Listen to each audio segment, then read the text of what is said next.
Teman-teman sekalian, saya langsung saja karena waktunya terbatas. Di setiap kampus, dimanapun, itu akan ada sesi yang sangat penting yang menjadi landasan untuk take off masa depan pendidikan kita. Nah, masa itulah yang kita kenal dengan orientasi, yang sekarang kita ada di dalamnya. Dan ini yang paling menentukan. Saya mohon maaf untuk teman-teman semua, orang menganggap bahwa yang terpenting di dunia kampus itu saat kuliah. Bukan. Yang penting itu sekarang. Yang penting itu sebelum Anda memulai pendidikan, proses tadi, maka rancang bangun roadmap yang disusun untuk menata masa depan Anda dari awal masuk sampai lulus itu sekarang. Jadi kalau Anda tidak punya peta jalan yang dibuat dari sekarang, maka yang Anda akan dapatkan dalam proses belajar dan mengajar, baik Anda dan dosen, itu hanya netral-netral saja. Nah, seperti sekarang nih, ya, kita akan lihat nanti apa perubahan yang terjadi dan dampak pertemuan ini sampai ketika Anda menjalani proses perkuliahan ke depan. Saya agak cepat. Siapa yang rencana lulusnya 3 tahun, boleh angkat tangan. Oke. 3 tahun, 3 tahun. 4 tahun? 2 tahun? DO tuh. Standarnya kan 4 tahun ya? Oke, ada berapa fakultas? Kedokteran mana kedokteran? Ada kedokteran. Fakultas apa lagi Pak Warek? Ya? Studi Islam. Studi Islam mana? Oke, ya, dan yang lainnya 9 fakultas 30 prodi. Baik. Saya mau tanya sebentar, kita cek dulu. Pelan-pelan ya.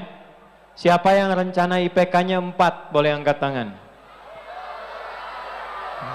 Oke, boleh turun. Siapa yang punya rencana lulus dari sini menguasai 3 bahasa internasional?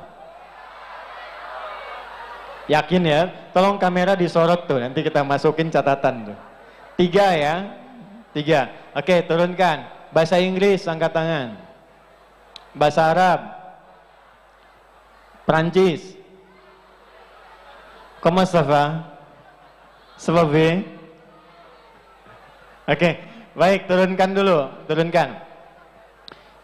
Kita akan belajar dengan singkat dan padat. Kenapa pertemuan ini begitu penting? Teman-teman, 1, kalau kita ingin menjadi mahasiswa dan alumni yang berkualitas, maka syarat yang terpenuhi mesti 2.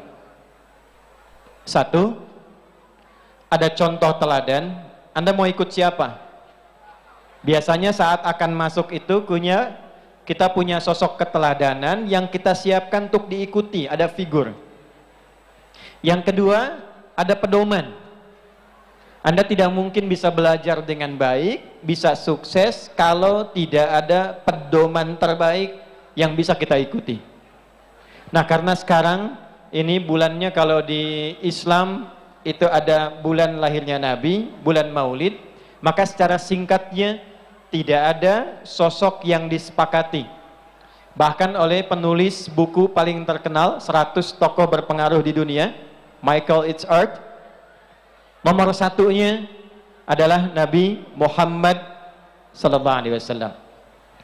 Saya berikan satu gambaran, ini kurang lebih ada 2400-an ya?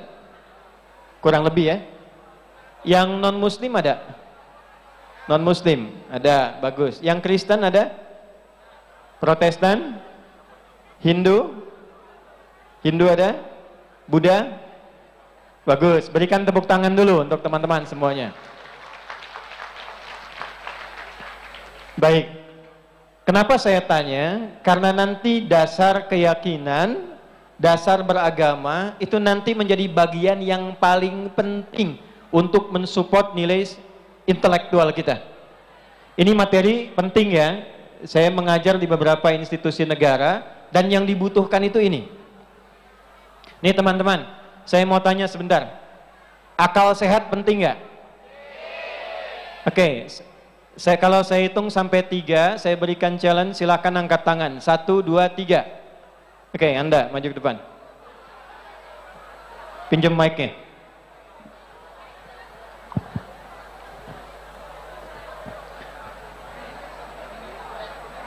Dah. Namanya siapa? Ismahulian wa'arifu nafsi ismi Muhammad Afwan Aidi. Tatakallam bil lughatil arabiyyah. Naam, takallamtu bil lughatil arabiyyah. ما شاء الله صدقوها. طيب هذا أخونا يتكلم لغة عربية جيدا ويريد يتحدث معنا باللغة العربية فنسمع منه إن شاء الله. اسمك كريم؟ نعم. اسمك كريم؟ ما اسمك؟ Muhammad Afwan Aidi. طيب محمد من أين أنت؟ جئت من Pekanbaru. جئت من Pekanbaru. لماذا اخترت هذه الجامعة؟ لأن أريد أن أطور مهارتي. تريد أن تطور مهارتك. أيهما الأهم العقل أو القلب؟ القلب. لماذا؟ لأن العقل دون القلب لا يدخل علم أو لا يدخل العقل دون القلب لا يأخذ العلم. Ayo beri tepuk tangan dulu. Boleh. Ya, yang tepuk tangan paham nggak tuh? Paham? Pahim tuh?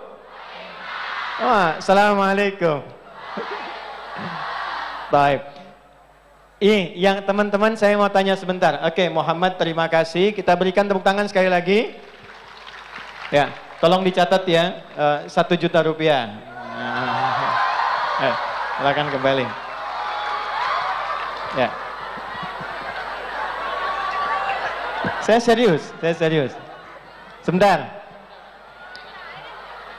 Ya, sebentar, saya mau tanya. Penting mana akal yang sehat atau hati yang sehat? Boleh angkat tangan, 1, 2, 3. Cepat. Saya ulang. 1, 2, 3. Turunkan dulu. 1, 2, 3. Ya, perempuan. Nah, boleh. Ya, silakan. Kasih mic-nya. Tidak usah maju, di situ aja. Oh, boleh, nih boleh. Baik. Saya tanya sebentar. Penting mana akal yang sehat atau hati yang sehat? Hati yang sehat. Kenapa? Karena dengan hati yang sehat, akal juga ikut sehat. Karena kalau cuman akalnya yang sehat, hatinya tidak sehat, maka akan rusak. Baik, 1. Pertanyaan kedua, agak cepat. Yang memberikan perintah untuk mengerjakan sesuatu itu hati atau pikiran? Hati. Hati, yakin? Yakin. Fungsi akal apa? Untuk berpikir. Untuk berpikir, yakin? Yakin. Baik, 1 juta ya. Oh, disimpan dulu. Dah, berikan lagi mic-nya. Nah. Nih lihat sini, sebentar, pelan-pelan. Ya, nanti setelah itu saya tanya lagi. Lihat sini. Dah, sebentar. Hitungan ketiga, semua diam ya. 1, 2, 3. No, I count to 3. 1, 2, 3. You are silent, alright? Okay. 1, 2, 3. Oke, lihat sini baik-baik. Riset membuktikan ternyata yang paling bisa mempercepat seorang sukses dalam belajar itu bukan akalnya, tapi hatinya. Akal itu sekalipun disebut sehat, dia hanya berfungsi merumuskan pikiran supaya mudah dieksekusi oleh fisik. Misal nih, saya mau bicara, bagaimana cara bicaranya bisa terukur, lancar, ngukur mic-nya bagaimana. Nah, itu yang memfungsikan formulasinya akal. Tapi dia nggak ngasih perintah.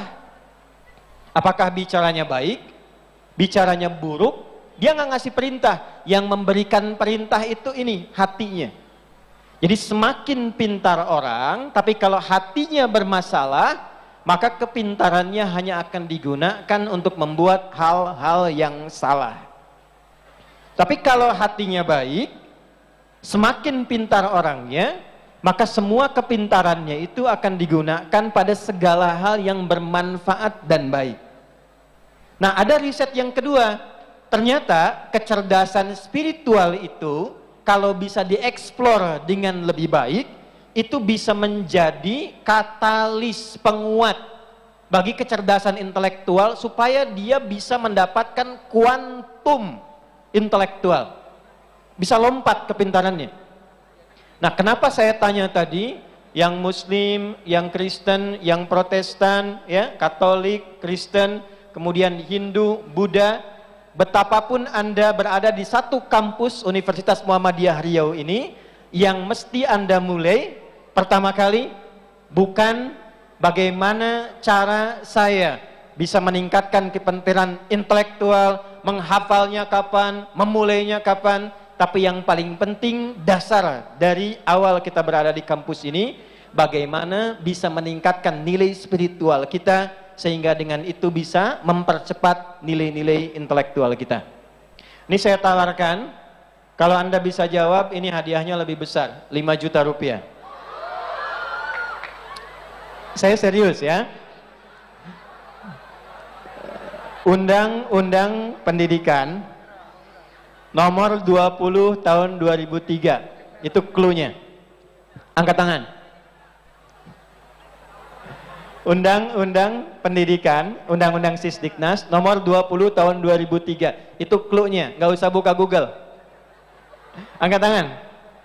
Anda, silakan maju ke depan.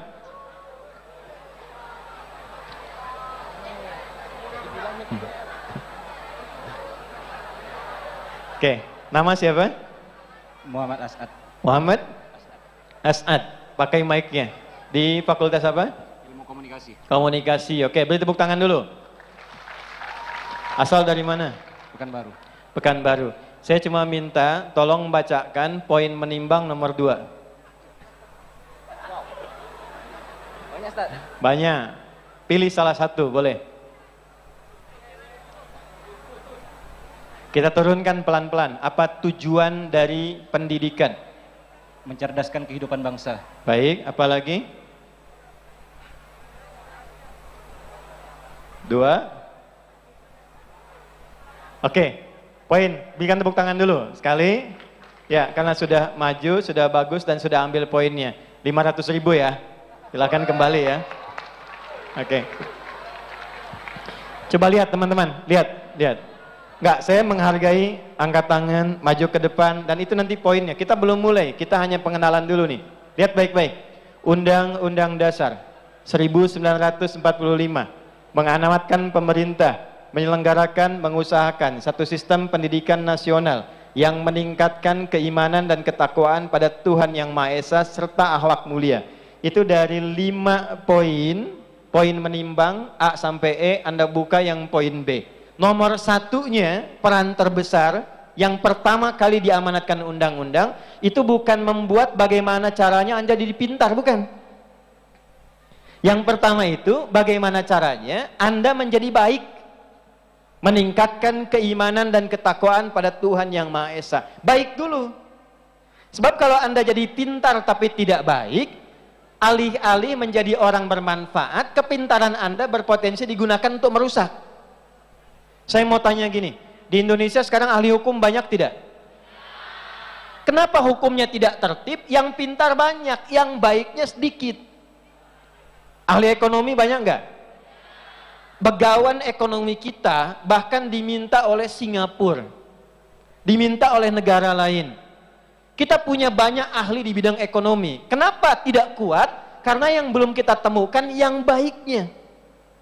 Jadi ketika 2.500 orang masuk ke UMRI ini, diamanatkan oleh undang-undang, yang pertama dimintakan bukan Anda belajar untuk cerdas dulu.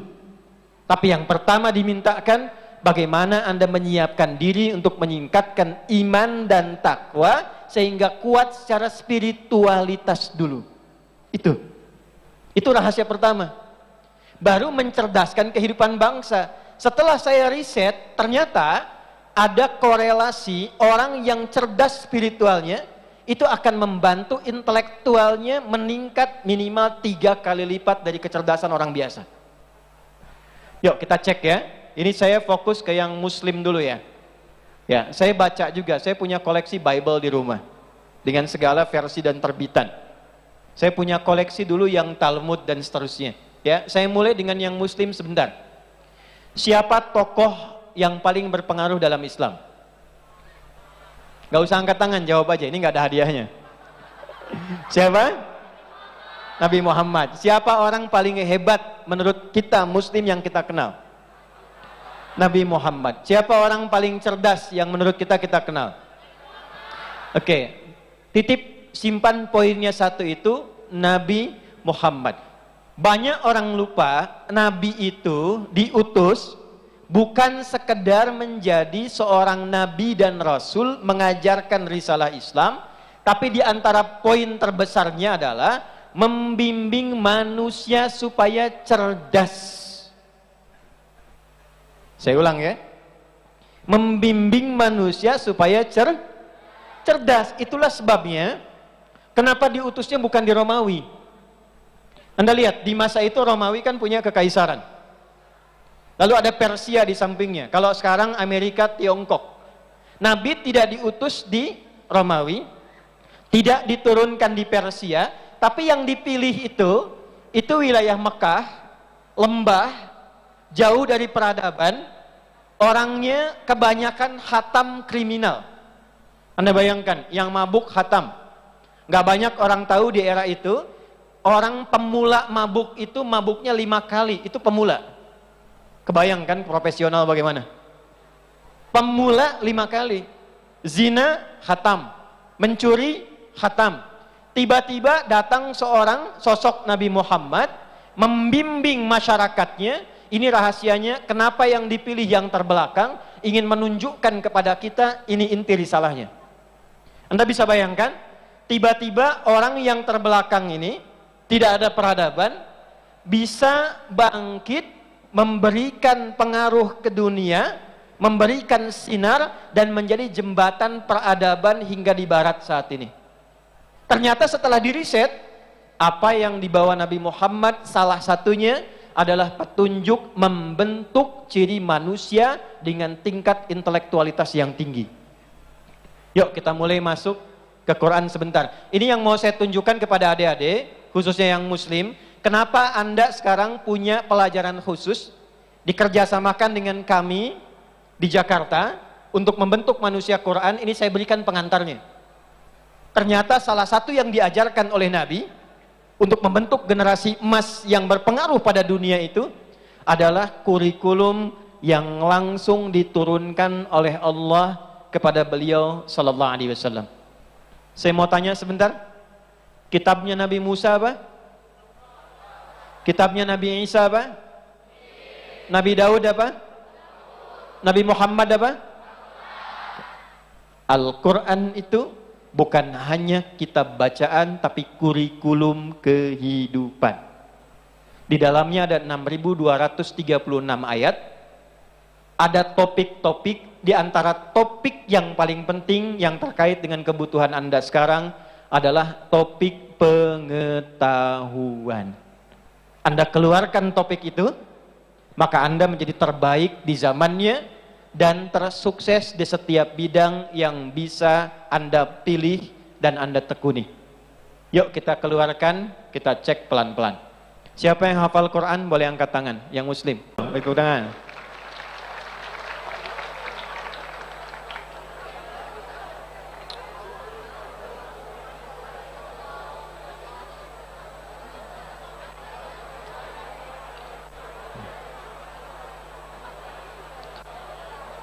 Silakan maju ke depan. Tolong mic-nya dibantu. Ya, sini deh depan. Nama siapa? Nama saya Raffi Laksana Somun. Raffi Laksana Somo. Panggilan? Raffi. Baik, Raffi. Raffi fakultas apa? Ilmu komunikasi. Ilmu komunikasi. Hafal Quran berapa juz? Alhamdulillah pernah hafal 30 juz di setoran. Di Udah setoran. ada juga. Baik. Hafal Qurannya dengan ayatnya? Insyaallah. Insyaallah. Baik. Surat An-Nisa. Hafal? Insyaallah. Berapa ayat?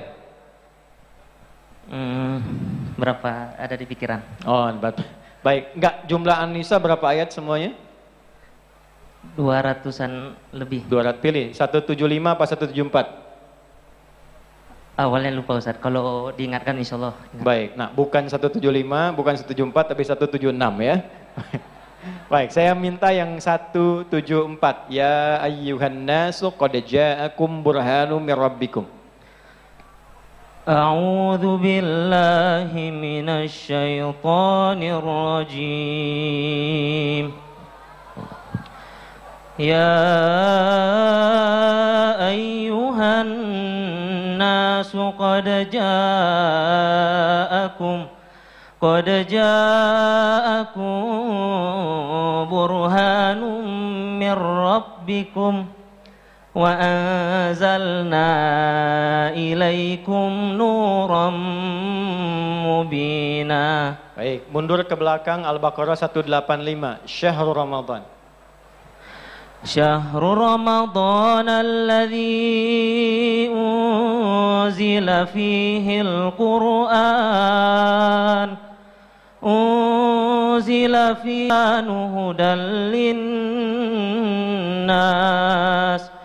هدى للناس وبينات من الهدى والفرقان. Cukup, itu dulu yang saya inginkan.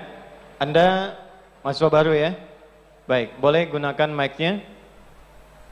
Ya, di sini rencana berapa tahun? Insyaallah dikejar kumlot Ustaz.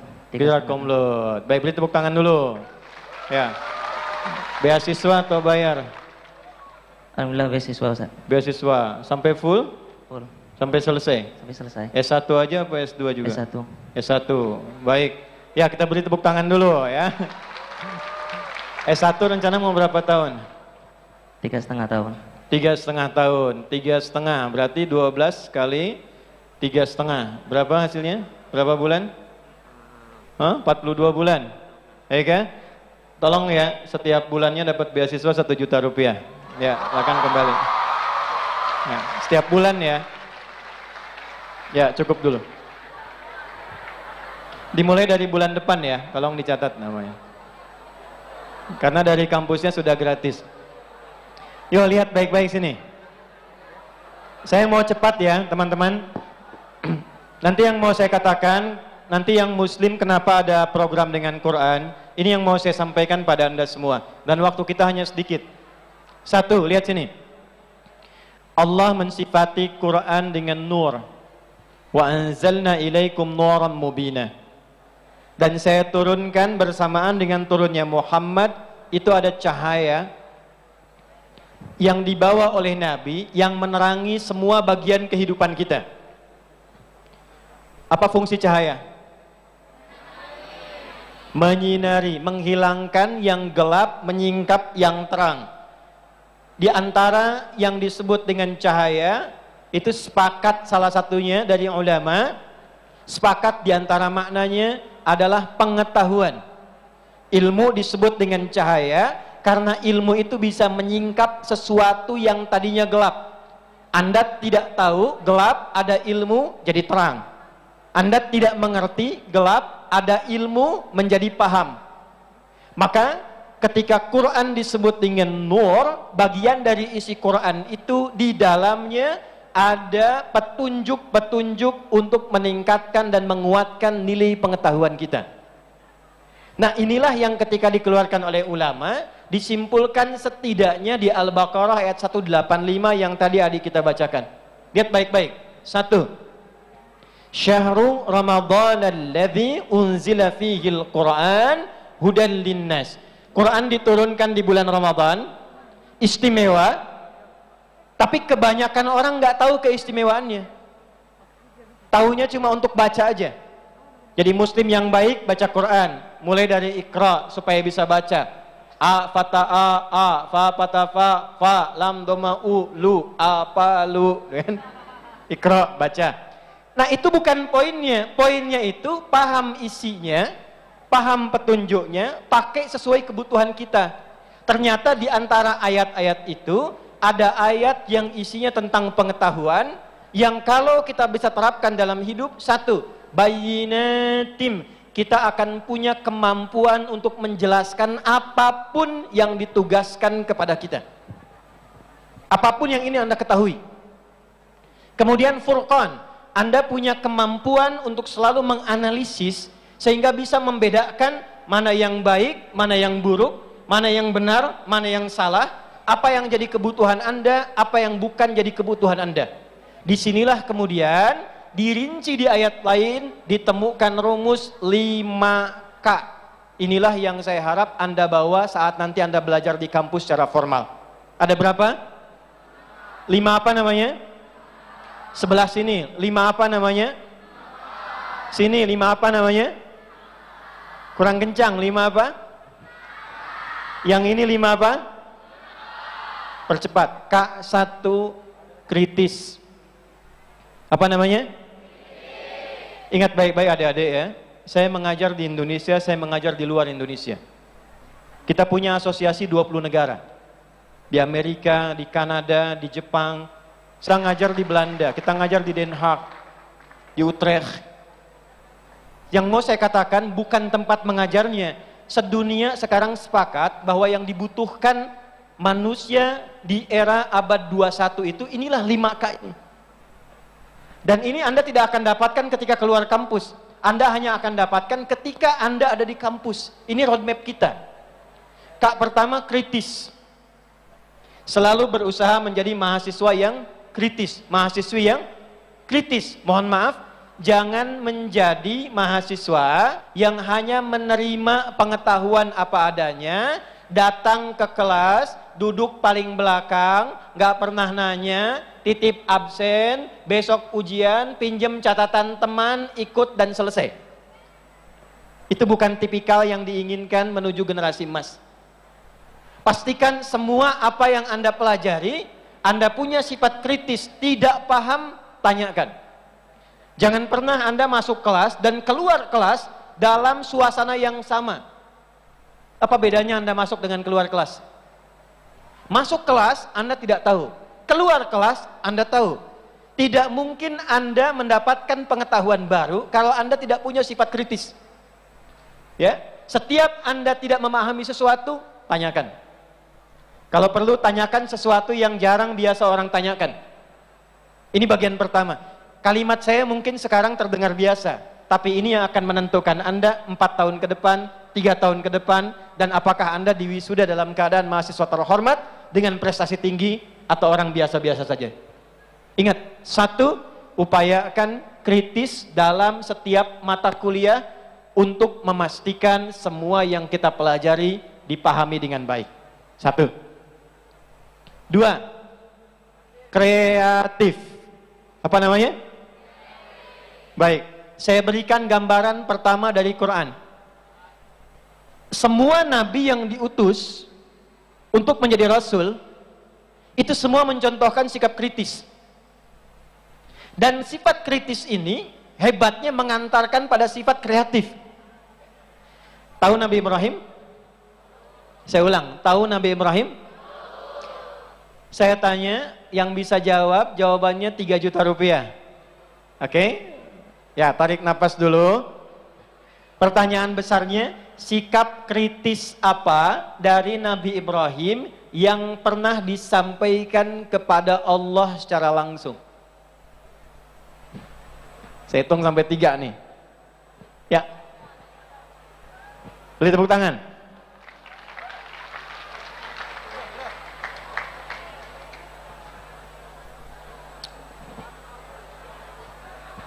Namanya siapa?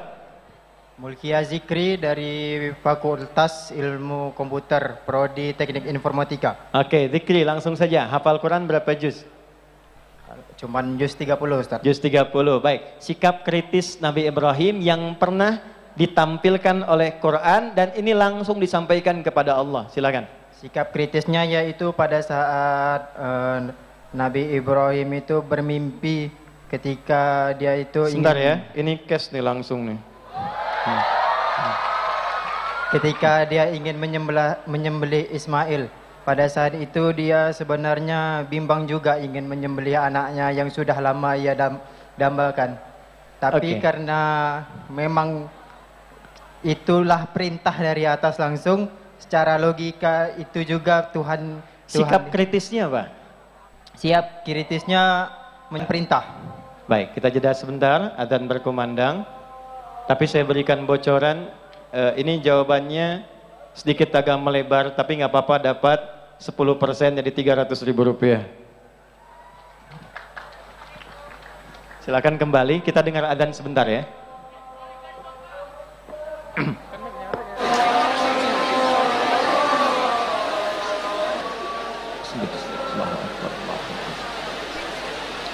Yang dari Pekanbaru angkat tangan. Kampar. Siap. Silakan. Oke. Dari Sumatera Barat ada? Padang. Payakumbuh. Harau. Solo. Dari luar negeri ada? Malaysia? Is there any student abroad from Malaysia? Brunei? Is there? Oke. Yang dari luar negeri, Thailand, nggak ada? Ada? Nggak ada, oke. Kita sambil nunggu adzan ya.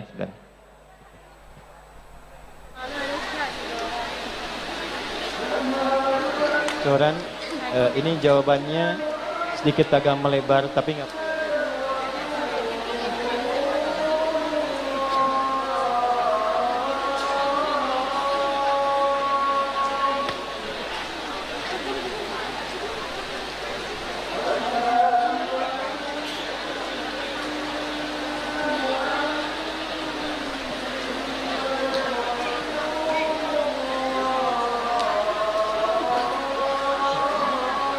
Nanti setelah adzan saya hanya akan ambil 10 menit supaya nanti menjelang iqamat kalian bisa menunaikan sholat karena saya sudah jamak ya.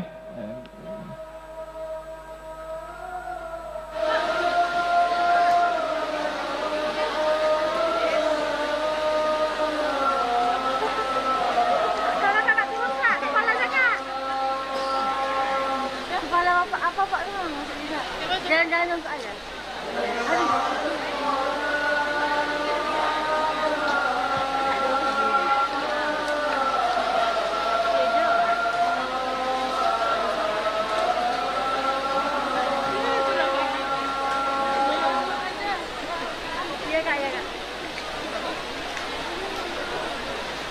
Mas Dika mana? Pendek ya. Yang dapat hadiah langsung dikasih setelah ini ya.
Baik teman-teman, saya fokus sebentar 10 menit dan ini nanti yang paling menentukan untuk kita.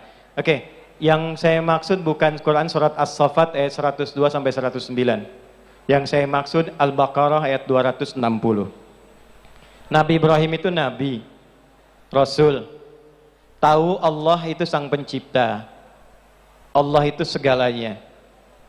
Tapi dalam keadaan yakin, beliau masih bersifat kritis untuk bertanya guna melahirkan ketenangan dalam batinnya. Perhatikan kalimatnya. Wa idz qala Ibrahimu rabbi arini kaifa tuhyil mauta. Dan kita diminta belajar. Pelajarannya untuk kita, bukan untuk Ibrahim. Itu dia punya 3 arti. Pelajari, pahami, ingat apa yang telah Anda pahami itu kan. Wa idh qala Ibrahim, dan yang belum tahu pelajari. Kalau sudah belajar, pahami. Kalau sudah pahami, sudah paham, ikuti jejaknya untuk Anda kerjakan. Ketika Ibrahim itu bertanya secara kritis. Jadi Anda ikut ini. Nabi, bapak para nabi saja, beliau mencontohkan kepada kita untuk berpikir kritis. Dan itu ditunjukkan langsung pertanyaan itu memohon petunjuk kebenarannya dari Allah, dari Tuhan Sang Pencipta. Ketika beliau bertanya kepada Allah, "Ya Allah, bagaimana caranya engkau menghidupkan yang mati?" Kita yakin nggak kalau Tuhan itu punya kemampuan menghidupkan yang mati? Yakin? Mematikan yang hidup, yakin? Perhatikan, tapi kan kita nggak pernah tahu gimana caranya. Nah, itu yang dimaksud sikap kritis untuk menemukan hal-hal yang baru. Anda masuk kelas, terima mata kuliah, Anda hafalkan, Anda kurang kritis, Anda kurang kreatif. Apa bedanya Anda dengan alumni-alumni sebelumnya? Yang perlu kita lakukan, sejak Anda masuk ke dalam kampus, lalu ke dalam kelas sesuai jurusan Anda, dan mendapatkan mata kuliah dengan semua bacaan-bacaan itu, apa hal baru yang Anda temukan dari situ? Saya sebelum masuk kampus, itu saya sudah survei di mana kampusnya. Saya kuliah di Tripoli. Itu sebelum saya datang, saya tanya, di tempat saya kuliah, asrama saya di mana? Masjidnya di mana? Perpustakaannya di mana? Jarak perpus ke kelas berapa meter?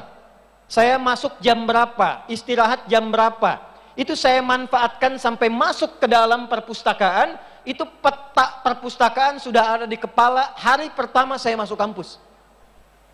Ruang 1 ini, ruang 2 ini, 3 ini, 4 ini. Ada kitab apa, buku apa, sampai letaknya, raknya, sampai tinggi berapa, rak itu berapa. Itu sudah saya petakan dari awal masuk. Dan saya sudah baca buku-buku yang akan diajarkan sebelum saya masuk. Jadi ketika kita masuk, kita hanya memecahkan ketidakpahaman yang telah kita dapatkan saat kita baca. Jadi bukan Anda masuk, Anda belum dapat apa-apa. Itu bukan tipikal generasi baru.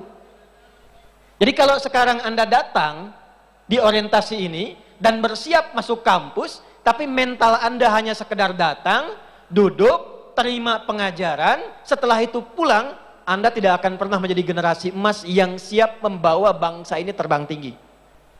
Maka ingat pesan saya, ini Anda akan dapatkan berapa hari setelah masuk kampus. Jangan pernah Anda masuk sebelum Anda tahu apa yang akan Anda pelajari di tempat Anda berpijak itu. Oke, 1.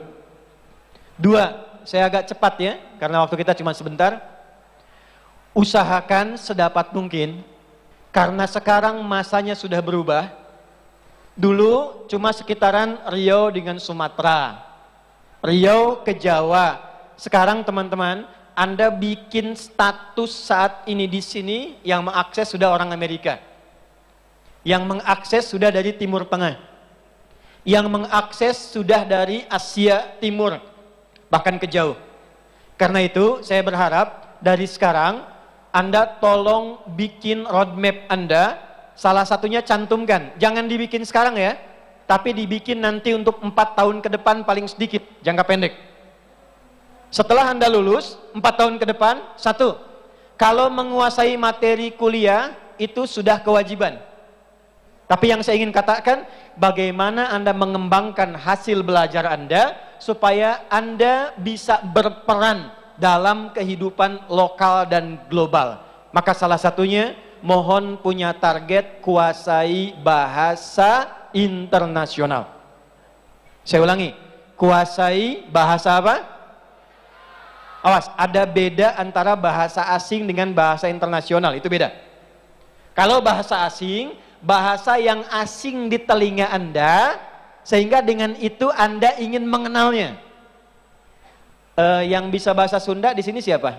Nu tiasa nyarios Sunda? Nah, iya kan mung iya ungkul, tapi kan nusanesna nu teu ngartos bahasa Sunda karaos asing. Tuh. Leres teh? Leres.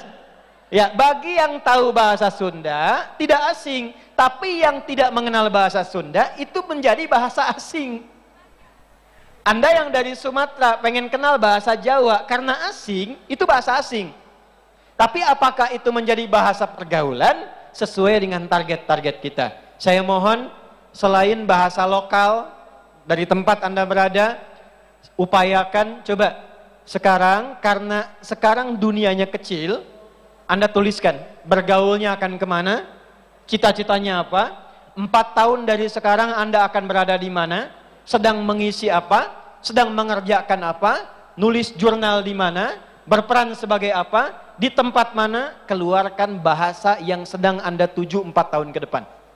Saya sejak masuk pesantren, artinya usia 13 tahun, itu sudah menuliskan 1 bahasa Arab, 2 bahasa Inggris, 3 bahasa Jepang. Tahun sekian saya akan ada di Arab. Tahun sekian saya mengunjungi Inggris. Tahun sekian saya berada di Jepang. Anda tahu apa yang terjadi? Saat ini hampir semua negara Arab telah kita kunjungi. Di Inggris saya bahkan kunjungi stadionnya MU. Saya datang ke stadionnya Liverpool. Kita ngajar juga di Manchester, kita kunjungi ke London. Di Jepang malah kita bangun sekolah yang akan kita resmikan bulan November depan. Ya, ternyata apa yang kita tuliskan itu bukan sekedar sesuatu yang ingin kita kuasai, tapi itu adalah wujud masa depan yang ingin kita capai. Terakhir, siapa yang menguasai 2 bahasa, Arab Inggris? Maju ke depan, Arab Inggris. Anda yang perempuan. Ya, silakan. Tangan lihuna. Taqaddam. Okay, go forward, please. All right, could you please give her microphone, please? All right, can you introduce yourself? What's your name and your faculty? Okay, let me introduce my name. My name is Arauda Bunaya Hadi. You can call me Naya. I'm from Faculty of Law. Faculty of Law. I'll give you applause for Naya. Okay.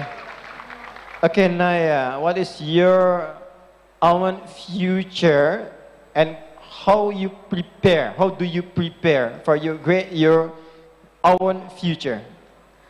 Okay, because I choose law, I want to concentrate on international political, and do you want to focus on international political? Yeah, the focus.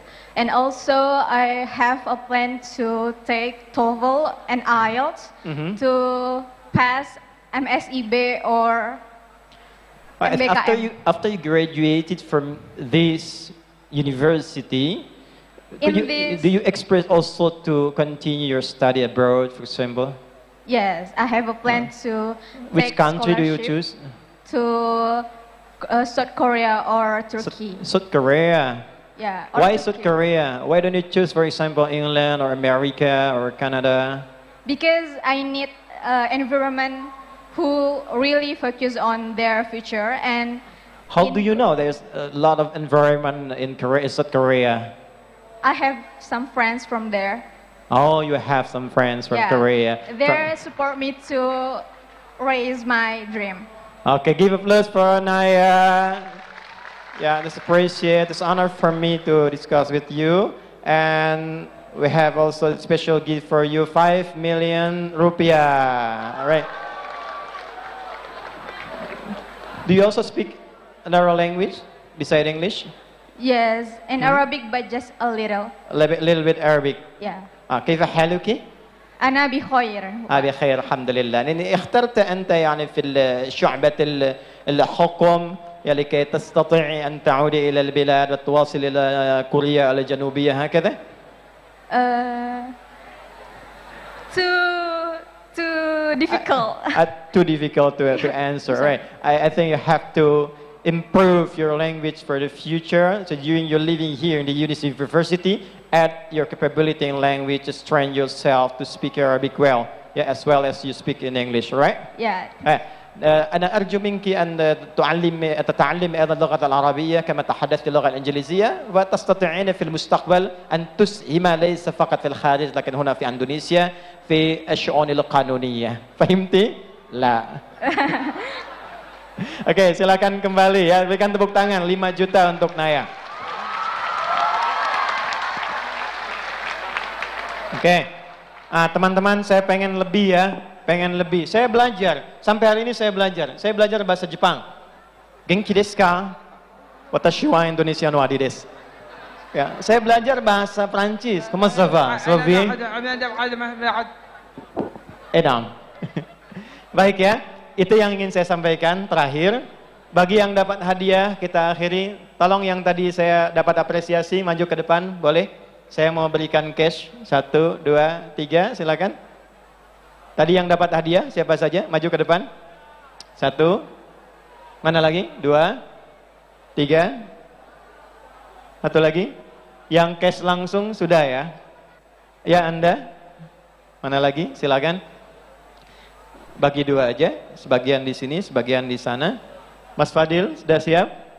Sebelah sini. Ya, kalau sebelah sana jatuh nanti. Sini. Geser sedikit. Oke. Kenapa? Oh ya. Yang 1 juta mana tadi? 1 juta. Baik. Ini yang 500 ya Pak? Antum ya? 500. Yang 1 juta lagi? Ini ya? Baik. 5 juta untuk Naya. Baik. Oke. Untuk tadi nama siapa? Rafid kan dapat 48 juta. Nah ya, insya Allah setiap bulan 1 juta ya. Mau saya transfer per 6 bulan atau setiap bulan?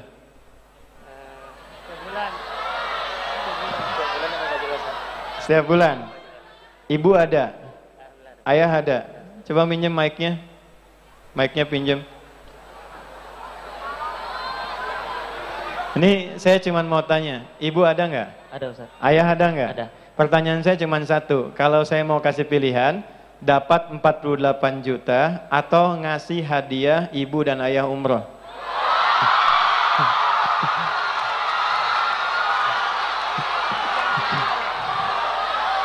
Udah.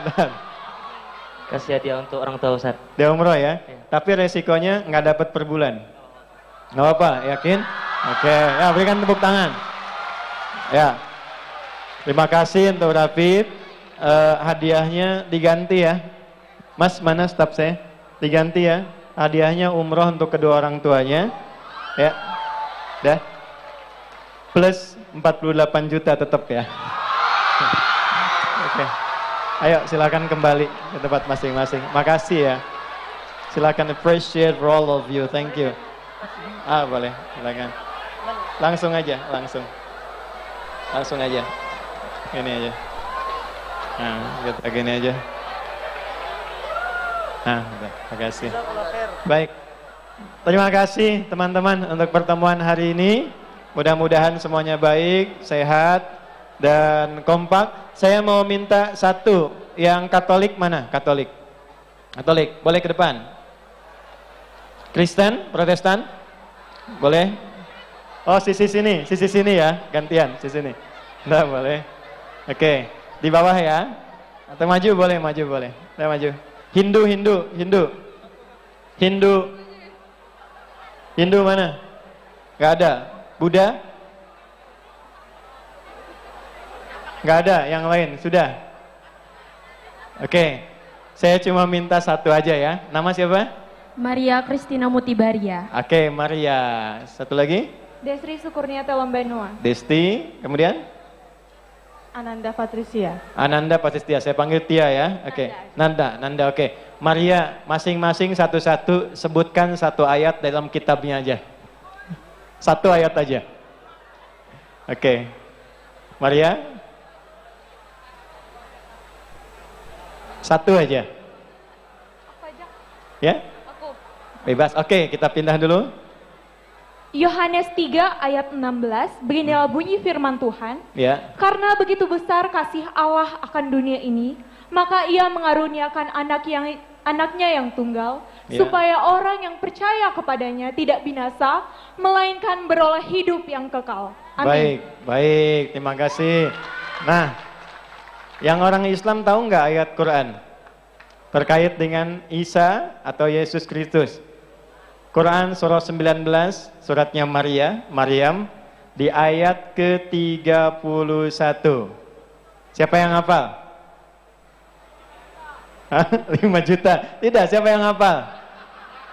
Qala inni abdullahi ataniyal kitaba waja'alani mubarakan ainama wa awsani bis shalah. Tuhan telah mengutus aku untuk menjadi penyebar risalah yang terbaik dan membawa berkah kepada siapapun yang aku ajarkan. Mirip ya? Oke, John, terakhir. Matius 7 ayat 7, ini firman Tuhan.